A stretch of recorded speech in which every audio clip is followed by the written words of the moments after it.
ও মামা মামা মা, দাঁড়াও। ভাবুন তো, আপনি দাঁড়িয়ে আছেন এমন একটা জায়গায় যেখানে আপনার চারপাশে শুধু কুমির আর কুমির, ছোট মাঝারি বড়, যেদিকেই তাকাই শুধু হিংস্র চোখ আর পানির ভেতরে লুকিয়ে থাকা শিকারীর অপেক্ষা।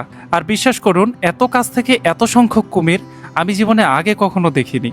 আজ আমি যাচ্ছি বান্দরবনের ঘুমধুমের তুমরু এলাকায় অবস্থিত আকিজ ওয়াইল্ড লাইফ ফার্মে, বাংলাদেশের অন্যতম বৃহৎ বাণিজ্যিক কুমির খামারে। এখানে শুধু বড় কুমিরই নয়, ডিম থেকে বাচ্চা ফোটানো, সেগুলোকে বড় করে তোলা আর পূর্ণবয়স্ক কুমিরের প্রজনন সবকিছু এক জায়গায় হয়। কিন্তু এই ভিডিও করতে গিয়ে এমন একটা ঘটনা হয়েছে যার জন্য আমি মোটেও প্রস্তুত ছিলাম না। একটি মা কুমির তার ডিম পাহারা দিচ্ছিল, হঠাৎ করেই সে আমার দিকে তেড়ে আসে। কয়েক সেকেন্ডের জন্য সেই মুহূর্তটা সত্যিই ভয়ঙ্কর ছিল। আর তখনই বুঝেছি বন্যপ্রাণীর এলাকায় সামান্য অসাবধানতাও কত বড় বিপদের কারণ হতে পারে। বাংলাদেশে এত বড় পরিসরে এমন কুমির খামার আর আছে কিনা সেটা আমার জানা নেই, তবে আজ আমি আপনাদের দেখাবো এই বিশাল কুমির খামারের অজানা গল্প, হাজার হাজার কুমিরের জীবন আর আমার সেই রোমাঞ্চকর ও ভয়ঙ্কর অভিজ্ঞতা। চলুন তাহলে শুরু করা যাক আজকের ভিডিও। এর আগের ভিডিওতে আমি আপনাদের দেখিয়েছি কিভাবে রোহিঙ্গা বাজারে গেলাম এবং সেইখানে জিনিসপত্রের দাম কেমন এবং সেখান থেকে কি কিনলাম। এই ভিডিওটা আপনারা যে পরিমাণ রেসপন্স করেছেন তা আমার কল্পনার বাইরে ছিল। আপনাদের সবাইকে অসংখ্য ধন্যবাদ। কিন্তু যারা এখনো সেই ভিডিওটি দেখেননি তারা চাইলে দেখে আসতে পারেন। রোহিঙ্গা ক্যাম্পের ভিডিওটি বালুখালী বাজারে এসে শেষ হওয়ার পরে আমরা একটি অটো রিজার্ভ নিয়ে নিই, যার ভাড়া ছিল 200 টাকা। 200 টাকার জন্য আমাদের গন্তব্য ছিল ঘুমধুমে পৌঁছে দেওয়া। যাওয়ার সময় একটা জিনিস আপনার মাথায় রাখতে হবে, এই পথগুলো কিন্তু পাহাড়ি পথ, কখনো সমান্তরাল, কখনো উপরে উঠছে, আবার কখনো নিচে নামছে। তাই আপনি যখনই যাবেন একটা রোমাঞ্চকর অভিজ্ঞতা অনুভব করবেন। এই কুমির খামারটি কিন্তু ঘুমধুমের তুমরুতে অবস্থিত। প্রায় 20 মিনিট অটো চলার পরে আপনাকে নামিয়ে দেবে এর গেটের সামনে। এইখানের জায়গা এবং অভিজ্ঞতা অনুপাতে টিকিটের দাম কিন্তু খুবই কম রাখা হয়েছে। জনপ্রতি 50 টাকা দিয়ে টিকিট কেটে অবশেষে কুমির খামারে প্রবেশ করলাম। তাহলে চলুন ছোট করে এই কুমির খামারের ব্যাপারে একটু জেনে নেওয়া যাক। ঘুমধুমের তুমরু এলাকায় অবস্থিত আকিজ ওয়াইল্ড লাইফ ফার্ম বাংলাদেশের অন্যতম বড় কুমির খামার। এটি 2008 সালে প্রতিষ্ঠিত হয় এবং 2010 সাল থেকে বাণিজ্যিকভাবে কুমির প্রজনন শুরু করে। শুরুতে এখানে লবণ পানির কুমির বা সল্ট ওয়াটার ক্রোকোডাইল আনা হয়েছিল মালয়েশিয়ার একটি নিবন্ধিত খামার থেকে। কিন্তু বর্তমানে এখানে অনেক ধরনেরই কুমির পাওয়া যায়। আর সেই কুমির নিয়ে আমার যে রোমাঞ্চকর অভিজ্ঞতা সেটা আমি শেয়ার করব এখন আপনাদের সাথে। আমি এখন যে জায়গাটায় আছি এটা হচ্ছে বান্দরবনের নাইক্ষ্যংছড়িতে। এটা বান্দরবন কম উখিয়া থেকে খুবই কাছে। আমার পিছনে তো দেখতেই পাচ্ছেন যে কারা আছে। আসলে লাইফে এত কাছ থেকে সামনে থেকে এতগুলো কুমির একসাথে এটা কখনো দেখা হয়নি, বা এটার বর্ণনা যে আমি কিভাবে দেবো এটা নিজেও বুঝতে পারছি না। আসলে এটা একটা ভয়ঙ্কর সুন্দর অভিজ্ঞতা। যদি দেখেন, এই যে আমি দাঁড়িয়ে আছি, এই আমার নিচে কুমির, ছোট বড় মাঝারি মোটামুটি অনেকগুলো সাইজের। এখানে কমপক্ষে আপনার 50টার মতন কুমির হতে পারে। তো এগুলো তো ছোট কুমির, এগুলো বাচ্চা। সামনে আরও বড় কুমির আছে, সেগুলো দেখাচ্ছি। সাইডে আর একটা জায়গায় আসছি, একটু জুম করে যদি দেখাই, এই দেখেন পানির মধ্যে কিন্তু বড় একটা কুমির। আর ওই যে উপরে দেখতে পাচ্ছেন আরেকটা কুমির কিন্তু শুয়ে আছে। এখানে মোটামুটি অনেক কুমির আছে। এক্স্যাক্ট নাম্বারটা কিন্তু এখানে আসলে বলা নাই, কিন্তু আশা করা যায় প্রায় 150 থেকে 200-র মতন কুমির হতে পারে, এরকম বড় বড় সাইজের কুমির। আমি আর একটু পরিষ্কার করে আপনাদের দেখানোর জন্য উপরে উঠেছি। এখানে কিন্তু বড় একটা সাইজের কুমির আলাদাভাবে রাখা আছে। আর এই উপর থেকে দেখতে পুরো ভয়ানক মনে হচ্ছে, মানে আমার এই গা মানে শিরশির করতেছে পুরো। সামনে থেকে যদি দেখেন আসলে বুঝতে পারবেন যে অনুভূতিটা কেমন হয়। দেখেন, এটা হচ্ছে ব্রিডার হাউস। এখানে একটা পুরুষ এবং একটা নারী কুমির রাখা আছে একদম আমার সামনে। একটু যদি কাছ থেকে দেখানোর চেষ্টা করি, দেখতে পাচ্ছেন তারা কিন্তু ঘুমন্ত অবস্থায় আছে। বলতে গেলে একটা ঘুমন্ত বিপদ আমার সামনে। কি ভয়ঙ্কর সুন্দর! এত সামনে থেকে দেখতে হলে আসলে আপনাকে এখানে আসতে হবে অবশ্যই।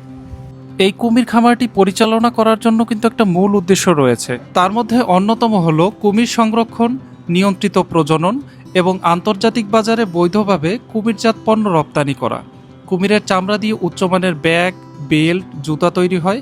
এছাড়া কিছু দেশে কুমিরের মাংসের চাহিদাও রয়েছে। তাই এটা ধরেই নেওয়া যেতে পারে যে এই কুমির খামারটি শুধুমাত্র দর্শনীয় স্থানের জন্য যে প্রস্তুত করা হয়েছে, বিষয়টি এমন নয়। এটি বৈদেশিক মুদ্রা অর্জনের জন্য একটি দারুণ ক্ষেত্রও বলা যায়।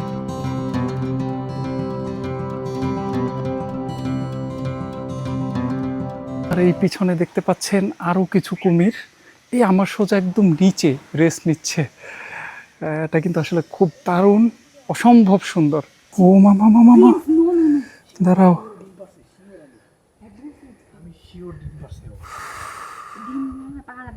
শিওর ডিম পারছে।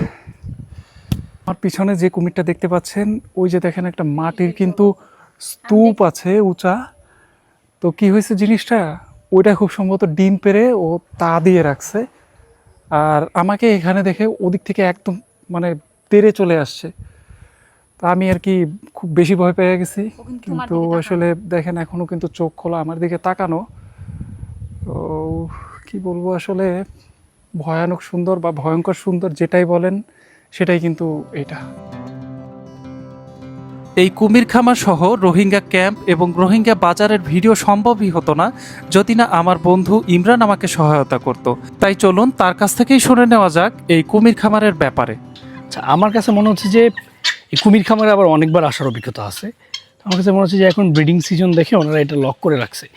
মোস্ট অফ দ্য টাইম এটা ওপেন থাকে, আমরা দেখতে পারি।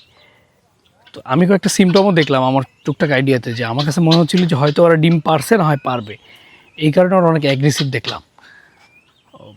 এই পাশে একটা অংশ আছে, এই অংশটাই হচ্ছে যে সব অ্যাডাল্টগুলো থাকে, যারা এই প্রাকৃতিক প্রজননের অংশ। তো এখন পুরোটা লক করে রাখার কারণে দেখানো যাচ্ছে না, তবে আমরা দু একটা দেখতে পাচ্ছি। আমি 21 সালের দিকে এখানে প্রথম আসছিলাম একবার। তো আমার কাছে মনে হচ্ছে যে মানে এটা একটা লাইফ টাইম এক্সপিরিয়েন্স। আমার হোল লাইফে আমি এছাড়া আর কোথাও এতগুলো কুমির দেখি নাই। তো যারা এখানে আসবে এদের জন্য এটা একটা অ্যাডভেঞ্চার হবে ইনশাল্লাহ। এখন আমার সামনে যে পাখিটি দেখতে পাচ্ছেন, এটার নাম অনেকে জানেন, আবার অনেকে হয়তো জানেন না। এটা হচ্ছে উট পাখির মতো দেখতেই, কিন্তু পাখিটির নাম হচ্ছে ইমু। এরা সাধারণত খুব বিশাল দেহী হয় এবং এরা কিন্তু খুবই অ্যাগ্রেসিভ। যদি আসেন এখানে একটু দূর থেকে দেখার চেষ্টা করবেন, কাছে না গেলেই সবচেয়ে ভালো, যেহেতু বন্যপ্রাণী।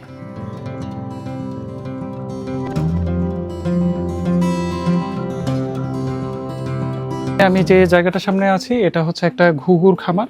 তো ঘুঘু মোটামুটি আমরা সবাই দেখি। এখানের ঘুঘুগুলো খুব সুন্দর, অনেক প্রজাতির ঘুঘু আছে।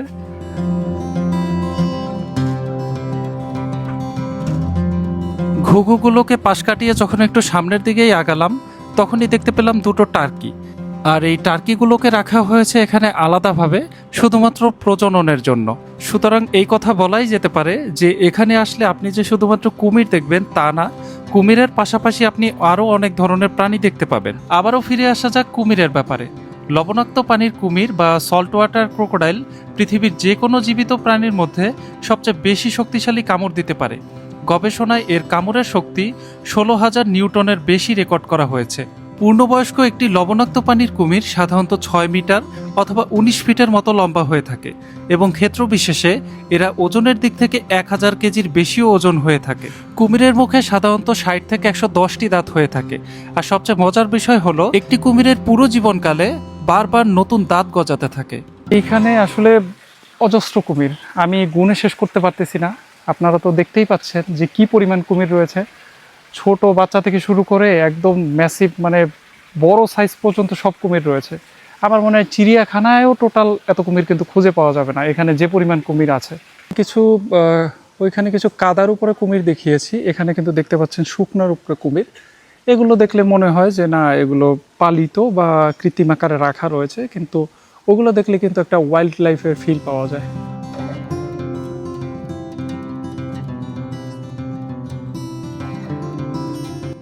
এর পরের ভিডিওতে আমি আপনাদের দেখাবো আপনাদের বহুল প্রতীক্ষিত রোহিঙ্গা ক্যাম্পের ভিডিও সম্পর্কে, যেখানে আমি রোহিঙ্গা ক্যাম্পে যাব এবং সেখানের মানুষদের সাথে আপনাদের কানেক্ট করার চেষ্টা করব। আর গত ভিডিওতে আপনাদের সবারই একটা কমন কোশ্চেন ছিল যে রোহিঙ্গারা তাদের দেশে ফেরত যাবে কিনা, আর এই প্রশ্নেরই উত্তর পেয়ে যাবেন সেই ভিডিওতে। আপনাদের মোটামুটি এই পুরো খামারটা দেখানোর চেষ্টা করলাম। কুমির, টার্কি, তারপরে ঘুঘু, অনেক কিছুই আছে। তো এইখানেই হচ্ছে আপনার শেষ। ওই শুরুর দিকে যেরকম দেখেছেন এইখানের জায়গাটাও দেখেন, ওই যে ওদিকে কিন্তু একটা কুমির হাঁ করে আছে, যে আমি ভিতরে হাত দিচ্ছি আমার তাতেও ভয় লাগতেছে। এই সব কিন্তু ঘুমন্ত অবস্থায় আছে, কিন্তু শিকারী দেখলে যে তারা কতটা ভয়ঙ্কর হয়ে উঠতে পারে সেটা কিন্তু আপনারা মোটামুটি সবাই জানেন। তো আজকের ভিডিওটা এখানেই শেষ করছি। দেখা হবে আবার অন্য কোনো একটা ভিডিওতে আরও নতুন কিছু এক্সপিরিয়েন্স নিয়ে। সে পর্যন্ত সবাই ভালো থাকুন, সুস্থ থাকুন, সুন্দর থাকুন। ধন্যবাদ।